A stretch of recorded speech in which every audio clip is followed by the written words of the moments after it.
नमस्कार, मी आहे शब्दयोगी अव्यय. नमस्कार, मी आहे उभयानवी अव्यय. नमस्कार, मी आहे केवल प्रयोगी अव्यय. नमस्कार, मी आहे नाम. वस्तू, व्यक्ती, गाव, पदार्थ यांच्या नावाला नाम असे म्हणतात. उदाहरण, विशाखा अभ्यास करते. विशाखा हे नाम आहे. धन्यवाद. नमस्कार, मी आहे सर्वनाम. माझी ओळख. नामाऐवजी येणाऱ्या शब्दाला सर्वनाम असे म्हणतात. उदाहरण, तो झाडावर चढला. तो हे सर्वनाम आहे. नमस्कार, मी आहे विशेषण. माझी ओळख. नामाबद्दल विशेष माहिती सांगणाऱ्या शब्दाला विशेषण असे म्हणतात. उदाहरण, फळा काळा आहे. काळा हे विशेषण आहे. धन्यवाद. नमस्कार, मी आहे क्रियापद.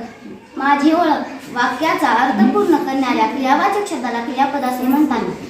उदाहरण, पूनम झाडे लावते हे क्रियापद आहे. नमस्कार, मी आहे क्रियाविशेषण अव्यय. माझी ओळख.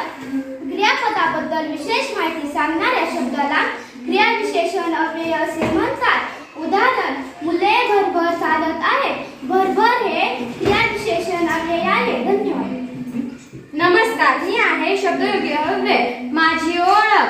नाम किंवा सर्वनाम जोडणाऱ्या शब्दाला शब्दयोगी अव्यय असे म्हणतात. उदाहरण, मुले शाळेमागे बसली. मागे हे शब्दयोगी अव्यय आहे. धन्यवाद.